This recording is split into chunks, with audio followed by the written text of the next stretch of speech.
Times que jogam com 10 homens no gol e 1 na linha será uma prática comum. Se o Bahia não aprender a jogar contra estes times, vai ficar difícil vencer algum jogo.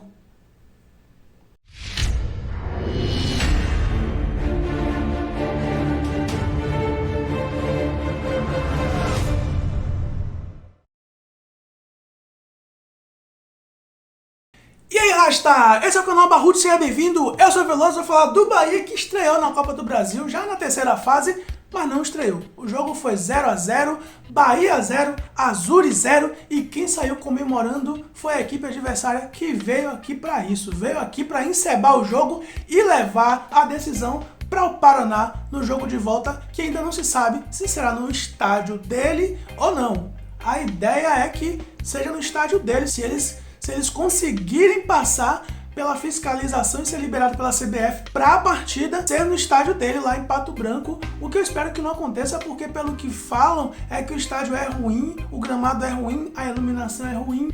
Enfim, é um Adalto Moraes do Paraná. Espero que não seja lá, porque só vai prejudicar o time tricolor, mas o Bahia tinha a obrigação de vencer essa partida, Rasta. Tinha a obrigação, e o Bahia continua sem saber jogar contra um time quando ele vem todo retrancado.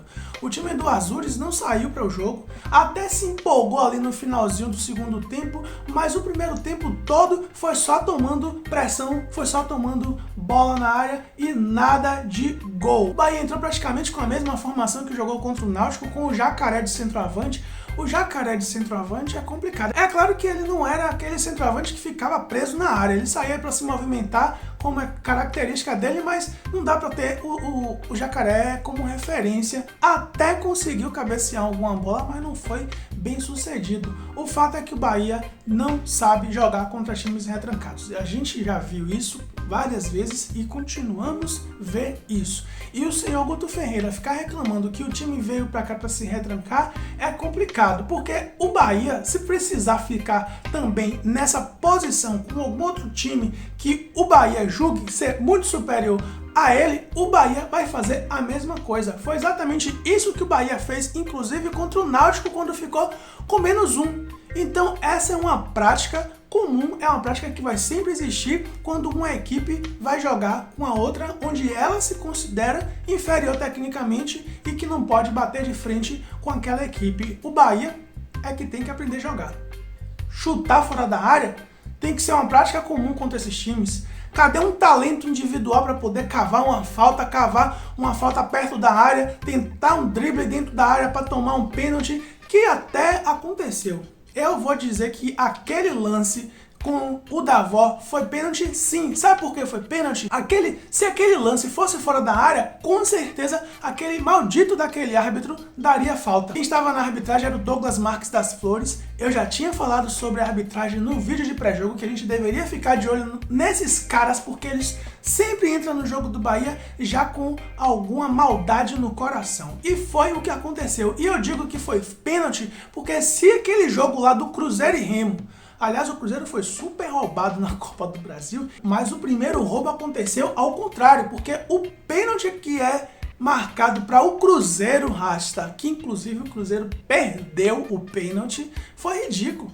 Não foi pênalti, não foi pênalti. Agora, no jogo do Bahia, que foi um lance muito mais agudo do que aquele lá do Cruzeiro, o do Bahia, o cara não marcou. O Douglas Marques das Flores não marcou aquele pênalti. Eu, pra mim, acho que foi pênalti, porque se aquele lance fosse fora da área, ele daria falta. Eu tenho certeza que ele daria falta. Enfim, o Bahia não teve o pênalti, mas não podemos dizer que foi aquele lance que fez com que o Bahia vencesse o jogo, porque apesar de o Bahia não ter encontrado muitos espaços para poder fazer seu futebol, encontrou posições de chutar para o gol e não chutou na direção do gol ou chutou fraco.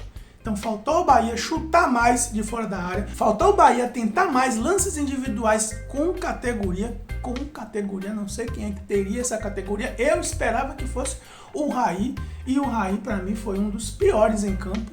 Eu estou na dúvida se o Raí foi pior do que o Borel. Eu acho que os dois ali estão empatados como os piores em campo. Inclusive o Raí foi logo substituído no início do segundo tempo, não voltou do intervalo, não apresentou um bom futebol, apesar de ter dado um chute até forte, mas não conseguiu a meta do goleiro. Enfim, tá Tá difícil um Bahia vencer uma partida contra um time retrancado.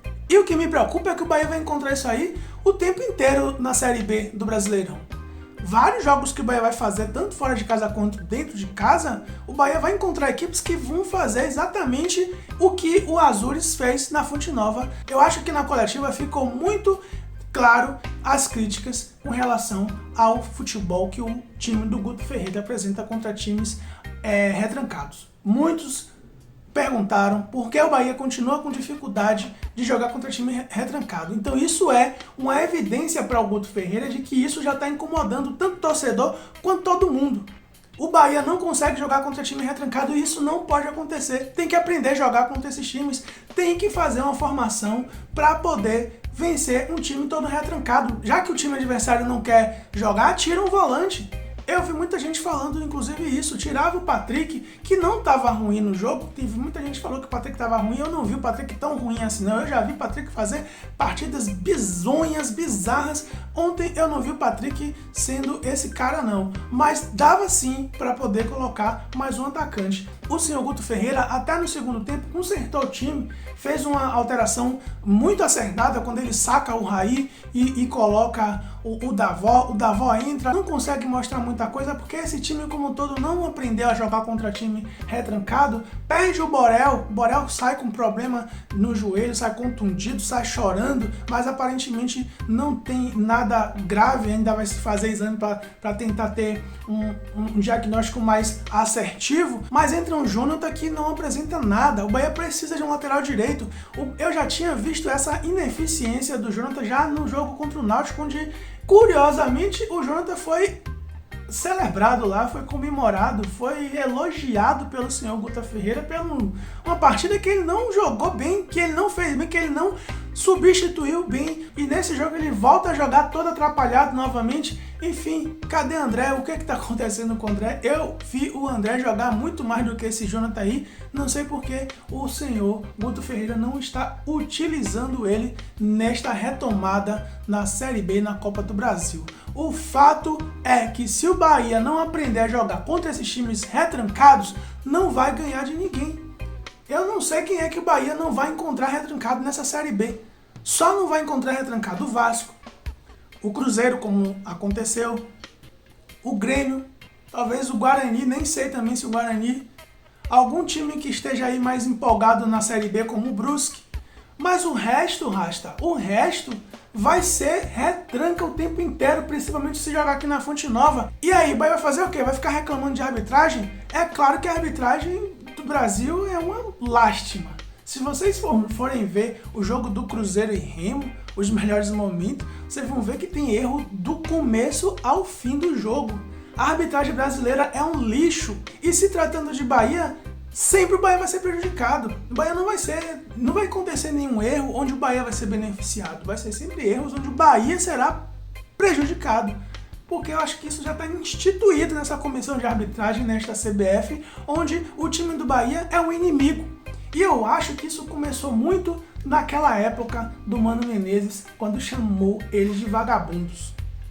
Quando escancarou assim para todo mundo ouvir que eles eram vagabundos.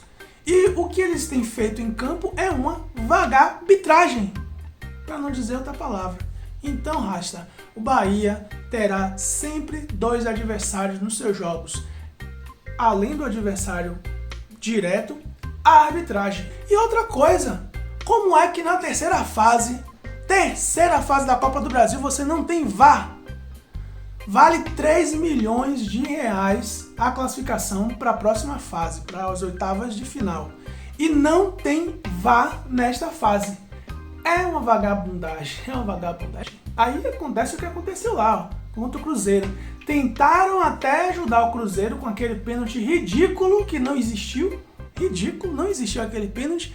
O Cruzeiro vai lá, perde e depois matam o lance do Cruzeiro, que não teve impedimento. Os caras mataram o lance do Cruzeiro e depois dá um gol do Remo, que foi impedimento claro. Rapaz, é ridículo a arbitragem neste campeonato e em todos os outros no Brasil. É ridículo como esta arbitragem brasileira não evolui. Todo ano tem queixas e mais queixas, escândalos e mais escândalos, e não muda. E ainda a facção CBF consegue piorar um campeonato onde se está valendo 3 milhões e não tem o VAR. Uma equipe pode deixar de ganhar 3 milhões de reais por conta de erro de 3 cabeços pequenos que entram em campo sem nenhuma capacidade de estar fazendo o que está fazendo. Inacreditável. Vamos ver agora o que é que vai acontecer no próximo jogo do Bahia pela Série B contra a equipe do CSA. Bora Bahia, bora Barruts, Veloso fui.